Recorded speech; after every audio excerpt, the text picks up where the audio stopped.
من أجمل الأخبار الجديدة العام 2023 الخاصة يا جماعة بتأشيرة إنجلترا خصوصا للعرب وخصوصا لدول الخليج. النهاردة هنتكلم عن أكبر خبر ممكن أنت تسمعه، هي إن بريطانيا عدلت إجراءات التأشيرة للخليجيين والمقيمين كمان في قلب دول الخليج. بس طبعا قبل ما ندخل في التفاصيل يا جماعة، لو أنت أول مرة تشوفنا يا ريت ما تنساش الاشتراك وتفعل الجرس عشان يوصلك معانا كل جديد. مساء الخير يا شباب. النهاردة هنتكلم عن الإجراءات الجديدة أو الخبر الجديد الخاص بتأشيرة إنجلترا خصوصا للخليجيين أو دول الخليج. كانت تأشيرة إنجلترا بالنسبة لدول الخليج يا جماعة بتاخدها لما بتوصل المطار، أما دلوقتي من حقك إن أنت تحجز تذكرة ذهاب وعودة، وأول ما توصل المطار مجرد حاجة واحدة بس اللي هي استمارة إلكترونية أنت بتملاها وتقدر تدخل البلد هناك. والميزة كمان هتسمح لك هنقول بدخول إنجلترا أكتر من مرة، والتأشيرة ديت يا جماعة احنا عارفين اللي هي 6 شهور. طبعا دي بالنسبة للخليجيين أو دول الخليج. طيب بالنسبة للدول العربية التانية بقى يا جماعة هيتطلب منك أكيد تأشيرة، وعشان تعرف إجراءات التأشيرة لازم الأول نعرف إن تأشيرة إنجلترا يا جماعة بتسمح لك بالإقامة هناك لمدة 6 شهور، ومدة 6 شهور برضه من تاريخ إصدارها. ولازم نعرف يا جماعة إن التأشيرة ديت بتاخد مدة معالجة بسيطة، يعني من 15 ل 20 يوم عمل، بتسمح لك هناك بقى بالإقامة في إنجلترا زي ما قلنا لمدة 6 شهور، ودي تعتبر فترة مناسبة تقدر من خلالها إن أنت تلاقي شغل هناك. طيب أوراق التأشيرة صعبة؟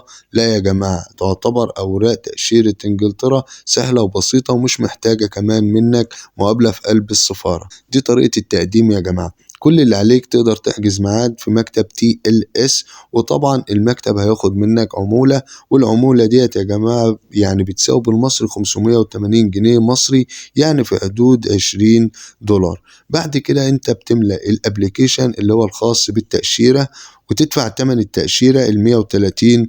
الأوراق اللي هتطلب منك لما تيجي تقدم بقى طلبك، أول حاجة يا جماعة يحتاج منك جواز سفر ساري. جواز سفر ساري ده يا جماعة يكون فيه على الأقل المدة اللي هي 6 شهور، ولو في مثلا جوازات تانية وفيها مثلا تأشيرات، يعني معاك جوازات قبل كده وجوازات قديمة، قدمها برضو مع الملف بتاعك. تاني حاجة الصور الشخصية. الصور الشخصية برضو يا جماعة تكون بخلفية بيضة وتكون لسه جديدة. بعد كده لو انت موظف هتجيب خطاب من الشغل او من الشركة اللي انت شغال فيها يكون مثبوت فيه مرتبك الشهري ومهنتك ورقم التأمين الاجتماعي، ويكون برضو الخطاب دوت مختوم من جهة العمل اللي انت تابع ليها.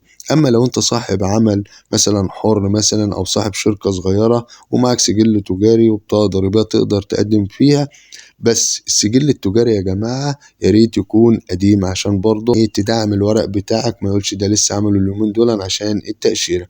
خامس حاجة اللي هي كشف حساب بنكي. كشف الحساب بنكي دوت يكون لآخر 6 شهور، ويا ريت كشف الحساب البنكي ده يا جماعة يكون يعني تطلعه قبلها بأسبوع، قبل ما تقدم ورقك بأسبوع، ويكون كل صفحة مختومة.